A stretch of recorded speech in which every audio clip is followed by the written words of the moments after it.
Hi there. Before I start this video, I need to explain a little bit about it. This is not the video I was intending to show to you. However, I wanted just to explain that indeed all artists from time to time have disasters, and this video started off as a disaster. It started off so quickly I had to go into it straight away, as you will see, without explanation. So I wanted to let you know here why it was like this. And it's actually very good practice to realise that if you have an accident with something, it's worth carrying on and just seeing what you can make of it. At the end of the day, you will have learned something, even if it's not to do that again. So I hope you'll enjoy watching this. It is a very organic, abstract painting, completely unplanned in effect, and I hope that you will enjoy it, and perhaps it will inspire you to have a go if you have a disaster of your own. Enjoy! Thank you. So basically what happened was I had tested my colours for what I was going to show you and promptly knocked one of the watercolour inks over onto the paper, and it is bright magenta. As you can see, it made some splashes and some puddles, so the only thing I could do was to carry on. So the first thing I did was spray it with water to get some moving, and now I'm just adding in some of the lovely turquoise colour that I was going to use and dot it into some of the wet areas and some of the dry areas as well, and we'll get some interest going here. This is completely off the cuff. This is me working, playing and seeing what happens.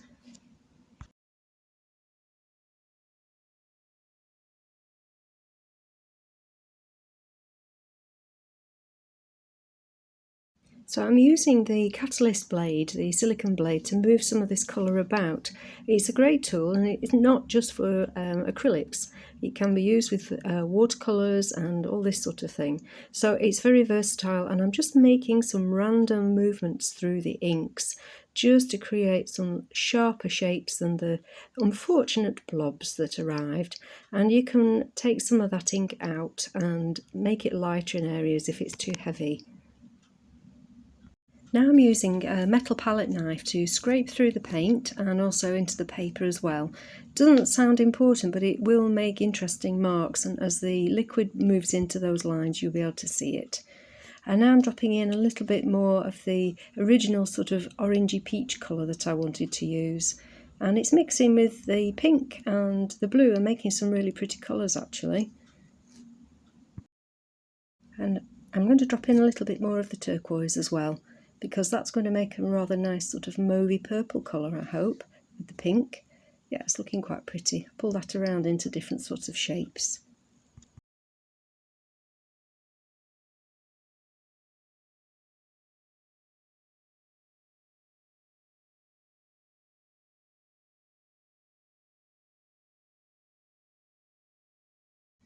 So now I'm happy with the colours I've moved about. I'm actually putting some acrylic ink, and this is just plain titanium white, just dropping it into some areas and letting it puddle. It's a lot thicker than the watercolour, but it does have an interesting way of moving within the colour, so it should make some interesting results when we're finished and soften down some of that harsh pink. So that's softened out quite nicely now. I'm going back in with the pink. Oh my word, it has decided it wants to throw itself everywhere. This pink is appalling today. It's misbehaving, but we'll make something of it. It's okay.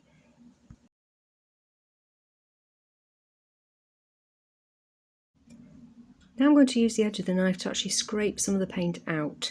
So we should leave us with a few little white marks. They may not be terribly visible, but they will actually just hold some of the paint back and make for some little stem interests.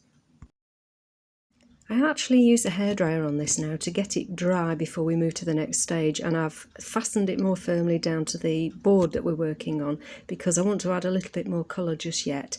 Drying it with a hairdryer does help to flatten out any cockles or bumps, and you can actually roll it while you dry it so that it helps. Now I'm going to use some of the white acrylic ink with the liner brush, and I'm going to start making some interesting lines and marks and picking out some of these details because I can actually see flower shapes in here, so I'm going to work on that now.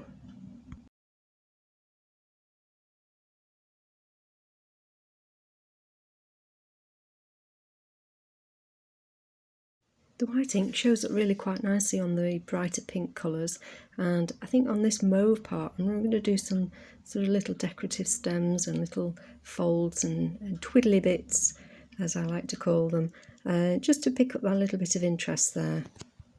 I think that works quite nicely, but now I'm going to go in with a little darker paint and start adding in some shadows and shades to create sort of rough and random shapes of flowers or seed heads.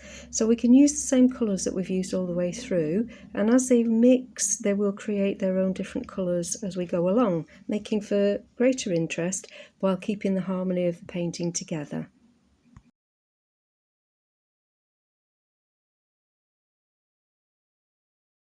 It's good to sit back and look at your painting a little while and just have a look and see what shapes you can see, and then start to pick them out as I'm doing here. And joining sort of stems into the bunch at the bottom makes them pick out and makes them look a little bit more realistic as well.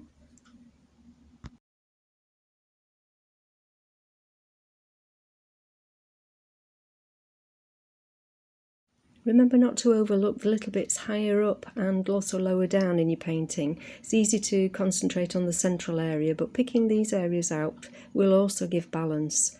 And it starts to join the whole thing together.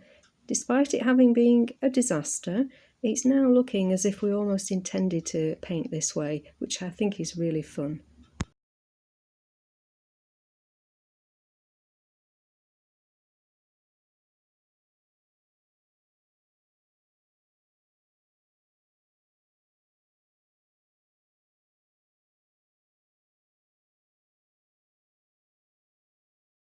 I think this lower area really needs some definition, so I'm going to go in with the same colours. I'm just going to pick out with the peachy sort of colour first of all, and then I'm going to add in some of the other colours afterwards, but I want that peach to resonate with the top left hand side of this picture, so that gives it a lot more colour. And then we can start to add in, like we've done with the others, the darker colours, and that's really picked out that sort of flower shape now. Looks a lot better.